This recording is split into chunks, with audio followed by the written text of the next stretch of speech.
Sir ये विश्व का किस तरह का स्थापना दिवस है महाराज जी का क्या? भाई देखिए, जैसा कि आप जानते हैं कि आज तक महाराज यदु जो यदुवंशियों के आदि पूर्वज हैं, या कहा जाए यदुवंशियों के संस्थापक, यदुवंश के संस्थापक हैं, जिस कुल में स्वयं भगवान श्री कृष्ण ने जन्म लिया, जिस कुल में स्वयं सहस्त्रबाहु अर्जुन जी ने जन्म लिया, ऐसे कुल के पितामह का आज तक मूर्ति न होना बड़ी विडंबना की बात थी।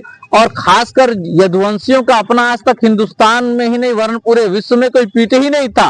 ये पहली बार होने जा रहा है कि यदुवंशियों का अपना पीठ श्री यदुधाम पीठ चौरी चौरा की ऐतिहासिक धरती पर स्थापित होने जा रहा है, जिसमें महाराज यदु की विश्व की पहली प्रतिमा लगने जा रही है, जो यदुवंशियों के गौरव, प्रेरणा और शक्ति का केंद्र होगा।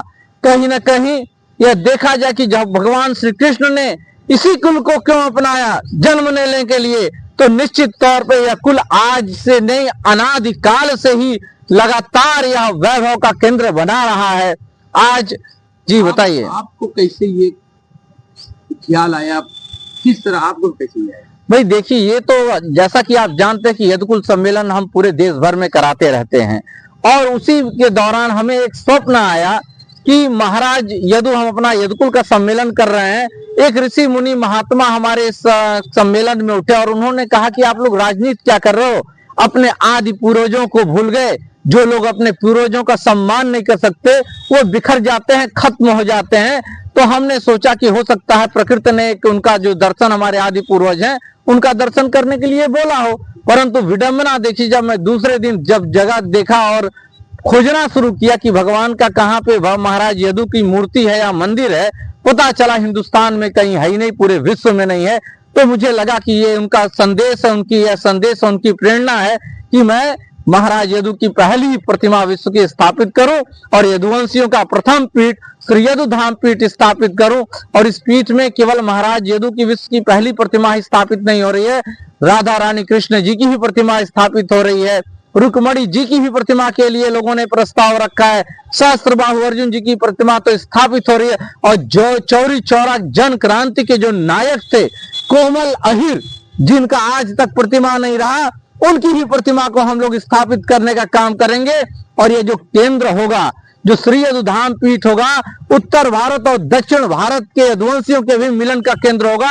इसलिए वहां हम लोग श्री कृष्ण देव राय, महाराजा कृष्ण देव चक्रवर्ती सम्राट की भी मूर्ति हम लोग स्थापित करने का काम करेंगे, जो यदुवंश की गौरव गाथा प्रेरणा का केंद्र होगा। मूर्ति की क्या लंबाई है और क्या कहाँ बन रहा है? जो मूर्तियां बन रही हैं वो 11-11 फीट की बन रही हैं, स्वर्णमयी मूर्तियां बन रही हैं।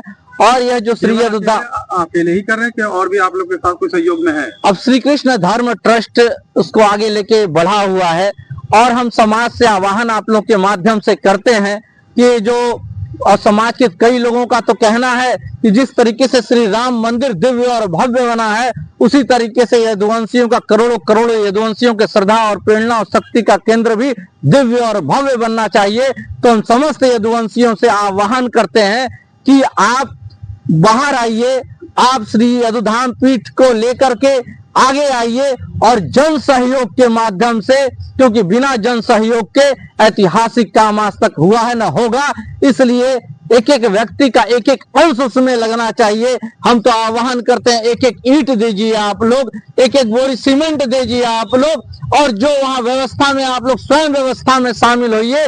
और ये किसी एक व्यक्ति का काम नहीं है, समस्त करोड़ों करोड़ों यदुवंशियों के लोगों के लिए ये आह्वान है। अपना होगा कौन सी जगह?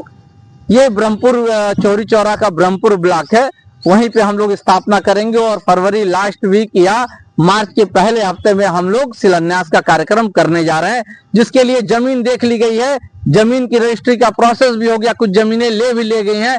परंतु हम लोग चाहते हैं कि एक दिव्य और भव्य बनाने के लिए एक बड़ी क्षेत्रफल में इसको स्थापित किया जाए। सर आपका? काली शंकर यदुवंशी, राष्ट्रीय अध्यक्ष, one Bharat citizen party, OBC party.